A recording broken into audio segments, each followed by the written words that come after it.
Nous avons déjà critiqué les 3 films de la trilogie X-Men, donc de X-Men 1, 2 et 3, l'affrontement final. Et là, on va donc critiquer le film X-Men Origins Wolverine. Donc X-Men Origins, 2 points, Wolverine, qui est donc un préquel et qui se passe plus de 15 ans avant le début de la trilogie. Et on va donc découvrir les origines de Logan, à savoir d'où est-ce qu'il vient, qu'est-ce qu'il a fait avant de rencontrer Malicia, puis les X-Men, et qui il est, d'où il vient, etc. Pour ce qui est donc des origines, donc les questions qu'on pouvait se poser concernant Logan, donc Wolverine et ses origines, c'est quand même assez plutôt bien réussi. Mais en revanche, il y a quand même des petits moments un peu, voilà, un peu bébêtes et des incohérences. Notamment une incohérence, c'est donc le personnage de Victor Creed. Victor, oui, parce que dans le film, on a donc Wolverine qui se fait appeler donc Logan et tout, comme d'habitude, mais qui se faisait aussi appeler James, donc par son frère, donc Victor Creed, qui était dans le sabre qu'on avait déjà vu dans X-Men 1, qui était dans la confrérie des mutants avec Magneto, qui est donc de retour pour ce film, incarné par Liev Schreiber. D'ailleurs, au passage, Liev Schreiber sera de retour pour faire un caméo dans Deadpool and Wolverine de Sean Levy. Normalement, on devrait le retrouver, mais avec l'acteur du 4e film, donc Liev Schreiber, mais avec le look du premier, qui était un autre acteur, je ne sais plus comment il s'appelait, mais c'était pas le même acteur, mais c'était le même personnage. 15 ans après, enfin le premier film qui se passe, qui est sorti en premier, qui se passe plus de 15 ans après Origins Wolverine. C'est le même personnage qui est de retour. Et on apprend qu'ils se connaissaient, on apprend que oui effectivement, Dan Sabre et Wolverine se connaissaient bien et qu'ils même, ils étaient frères, et qu'ils avaient grandi ensemble, et qu'ils avaient toujours été ensemble, ils ont fait les guerres ensemble, ils ont fait plein de choses ensemble. Ce qui m'a surtout dérangé, et ce qui a surtout dérangé tout le monde, pardon, c'est que... alors on sait effectivement, on apprend que Wolverine a perdu la mémoire, sa mémoire pardon, est un petit peu en lambeaux, et c'est un petit peu fou, il ne sait plus trop qui il est, d'où il vient, et ce qu'il a fait, ce qu'il a vécu. Mais concernant le personnage de Dan Sabre, ça se passe comment? Lui aussi, il a perdu la mémoire ou c'est une incohérence tout simplement? Parce que à aucun moment dans X-Men 1, il y a Dan Sabre qui, quand il l'attaque dans le premier film, quand il est avec Malicia et qu'il y a l'accident de la route, à aucun moment il est en mode ça va frangin? Salut mon frère? Alors, tu te souviens de moi? Ah ouais, j'ai un peu changé de look et tout, mais c'est moi, Victor. À aucun moment. Donc c'est juste une incohérence, mais c'est grossièrement la grosse incohérence du film.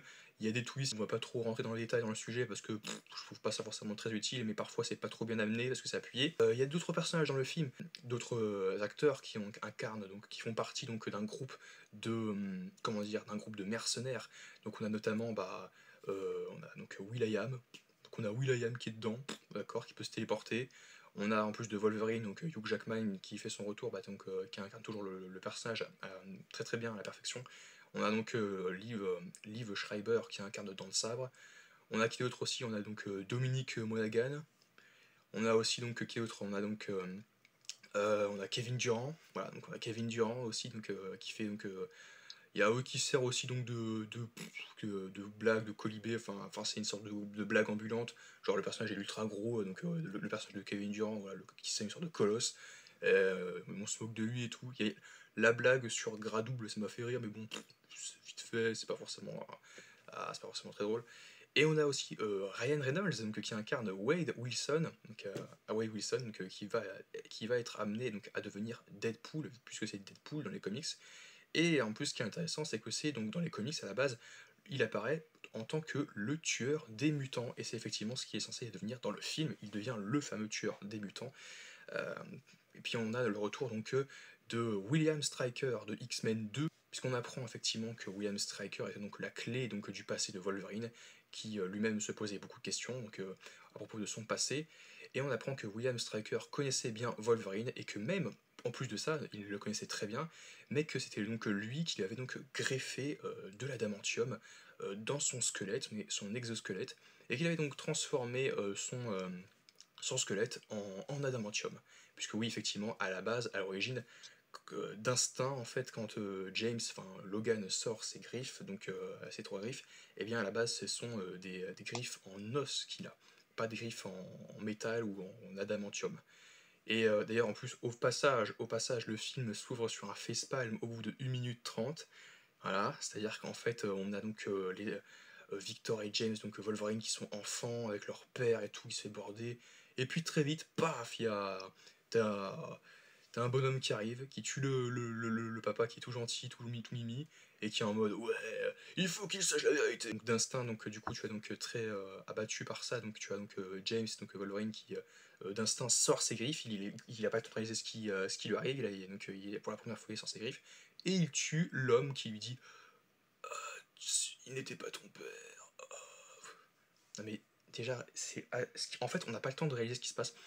Tu t'installes tranquillement, tu te dis ah, je vais regarder X-Men Origins Wolverine, et d'un coup, sans crier gare, après que le film commence, il se passe 50 000 trucs. Il y a les enfants et tout, il y a le père qui se fait tuer, le faux père qui. Un homme qui dit ouais, en fait, c'est moi ton père, il le tue.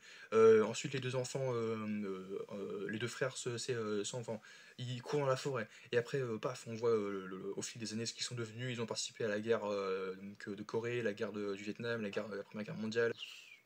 Ça va trop vite. Ça va trop vite, on n'a pas le temps.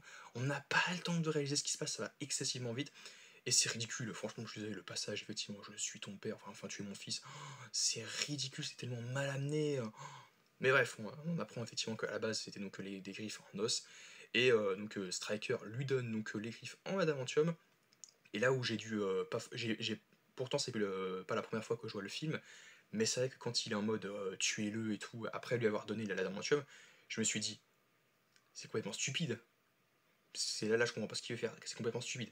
Il le rend plus puissant, il le rend plus fort, il lui donne un matériau extrêmement rare, extrêmement qui change son squelette et qui fait de lui une machine à tuer, et il veut le tuer après. Donc j'ai dit, mais quel intérêt? Tu l'as rendu plus fort, ça n'a aucun sens. Et en fait, non, effectivement, il faut prendre 2 secondes, écoute jusqu'au bout, écoutez. En fait, il voulait se servir de son adamantium, enfin de son ADN de modifié, enfin donc de ses gènes qui ont été modifiés pour pouvoir donc l'ajouter à une espèce de combinaison donc de synthèse donc qui est donc sur un mutant, enfin sur un personnage, un tueur bien précis spécifique, qui est donc Wade Wilson.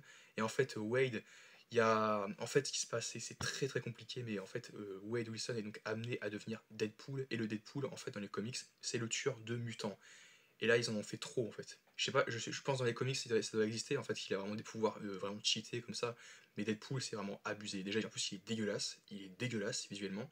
Mais en plus, c'est abusé, hein. Franchement, il a des pouvoirs ultra craqués. Il a les pouvoirs, donc. Ils lui ont greffé de l'ADN modifié de Wolverine. Il a donc des griffes d'adamantium lui aussi. Il a le pouvoir de Cyclope parce qu'il avait besoin donc. Oui, donc parce qu'à un moment, tu vois, il y a Cyclope dans le film. Donc il y a donc les pouvoirs de Cyclope, donc de Will.i.am, je sais plus, qui peut se téléporter, voilà. Donc, et donc de plein d'autres mutants. Beaucoup de choses à évoquer. Puis oui, Victor qui a été engagé par Stryker, et il avait donc. En fait, Stryker engage plein de mutants et tout, et en retour, il leur dit oui, je te promets, tu auras le droit de revoir ton frère, tu auras le droit de revoir ta sœur, tu auras le droit de revoir ton ami. Et en fait, non, non, en fait, ah, j'ai dit ça, moi, j'ai dit ça. Non, non, non, non, pas du tout. Effectivement, Stryker a ses raisons, mais effectivement, c'est un manipulateur, calculateur. Mon Dieu, on ne le savait pas. Ce qui est lourd, c'est qu'en fait, c'est que tout le monde tombe dans le panneau, tout le monde tombe dans son jeu, et mais le gouvernement, les hommes.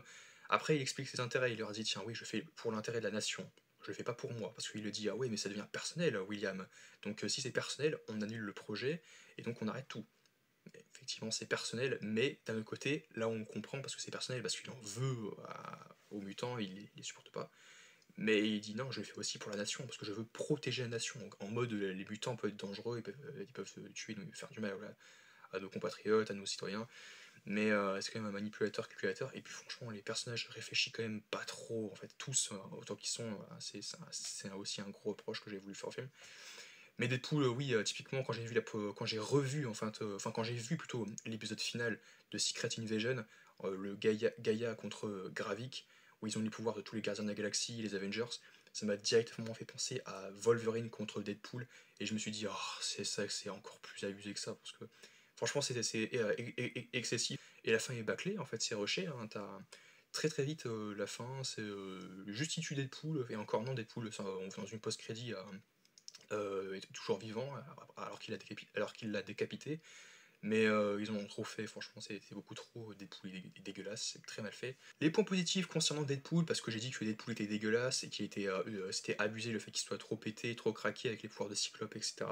Les points positifs, c'est, bah, même si après c'est un petit peu triché entre guillemets, parce qu'il faut avoir vu aussi donc, Deadpool 2, je vais en reparler dans Deadpool 2, mais dans Deadpool 2 tu as donc un détail qui est plutôt assez magnifique, là où quand qui est lié donc, une scène très cool donc, avec Deadpool à l'époque où il y a encore Ryan Reynolds, voilà, sous les traits de Ryan Reynolds et ses sabres, c'est qu'eux en fait quand ils tournent les sabres comme ça et qu'il arrête les balles comme ça au ralenti, c'est exactement la même, le même, les mêmes moves qu'il a dans Deadpool 2. Quand il fait face à Cable, c'est plutôt cool, mais c'est tout ce qu'il y a, hein. Et puis c'est triché parce qu'encore une fois, autant il y en a qui se permettent de critiquer donc, des éléments quand ils disent ah mais en fait c'est pas lui qui a travaillé dessus, du coup c'est n'importe quoi, et donc du coup bah le mérite ne lui revient pas, et du coup ça, le fait que j'ai apprécié cette séquence, elle a été ultra cool, mais en fait c'est quelqu'un d'autre qui a travaillé dessus donc du coup c'est nul au final.